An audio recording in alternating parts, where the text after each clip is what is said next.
à tous. Bonjour à tous. Donc aujourd'hui, on va parler de la question combien de temps est nécessaire dans chaque destination en fait quand on est digital nomade, puisque quand on est en vacances, forcément on va demander combien de temps est-ce qu'il faut pour visiter telle chose, etc. Quand on est digital nomade, c'est un petit peu différent puisqu'on va pas faire que visiter. Ouais, c'est vrai que vous êtes sur place pour travailler principalement, donc du coup ça va être un critère très important pour vous.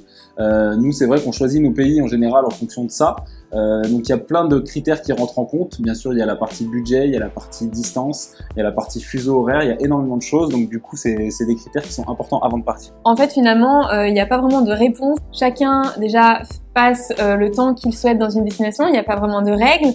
Il y a aussi le fait, c'est vrai que je pense que ça évolue au cours de la vie entre guillemets de nomade.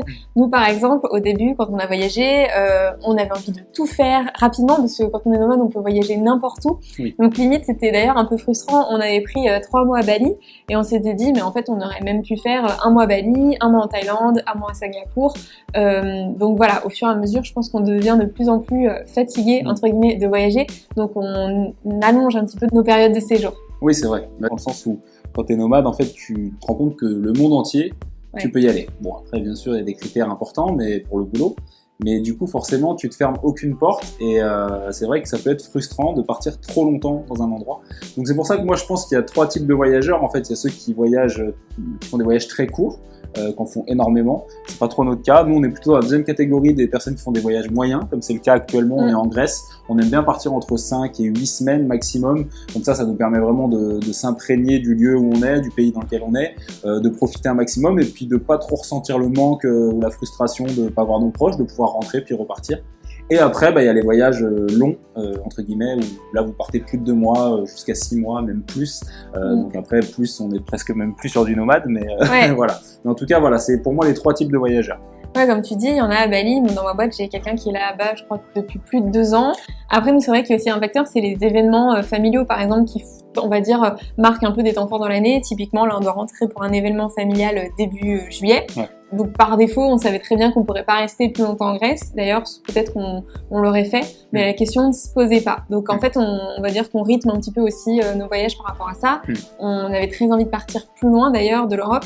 Mais là, typiquement, on savait que sur cette période, ça allait être l'Europe. Donc, à l'inverse, ça nous a même aidé à choisir notre destination, de savoir qu'on avait un temps réduit. C'est ça.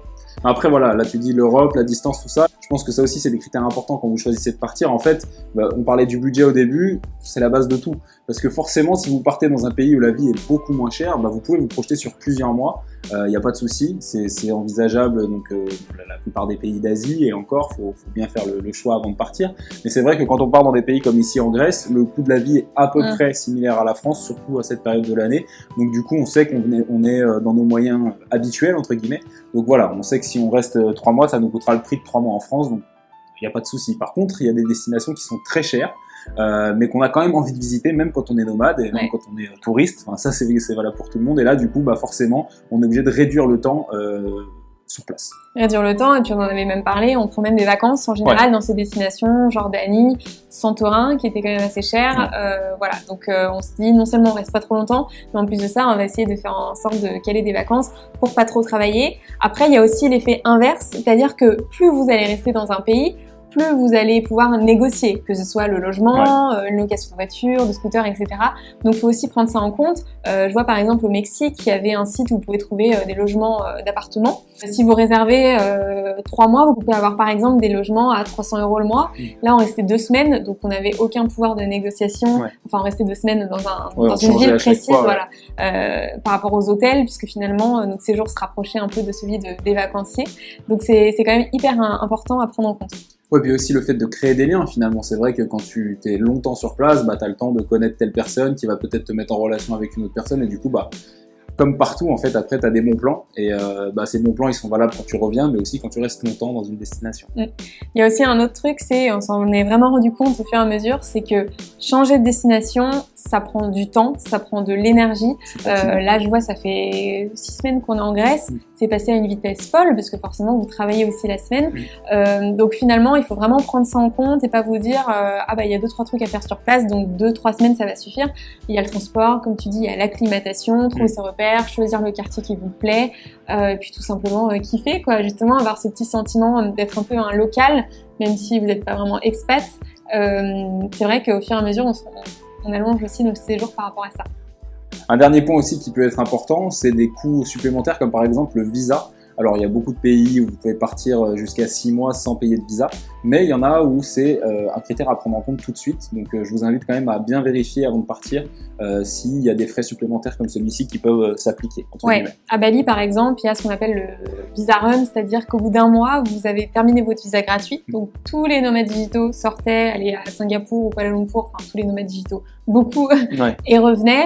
Et puis il y en a même d'autres qui s'étaient dit je reste un mois tout simplement pour profiter du visa gratuit, puisque le visa payant c'est pas très cher, mais je crois que faut aller plusieurs fois. Je l'avais fait d'ailleurs parce qu'on était resté 3 mois. Faut aller plusieurs fois à l'ambassade. Voilà, c'est légèrement plus administratif, on va dire. Ouais, c'est clair. Voilà, donc en tout cas on espère que ça vous a aidé. Si jamais vous êtes en train de préparer votre prochain voyage, n'hésitez pas à nous poser des questions. Si on peut y répondre, ce sera comme d'habitude avec plaisir. Dites-nous où vous allez partir, ça va peut-être nous inspirer. Dites-nous aussi, effectivement, si vous avez des bons plans, des bons pays à visiter, voilà, dans les commentaires. N'hésitez pas à liker cette vidéo et puis à vous abonner. On vous dit à très vite. À bientôt pour un nouvel épisode.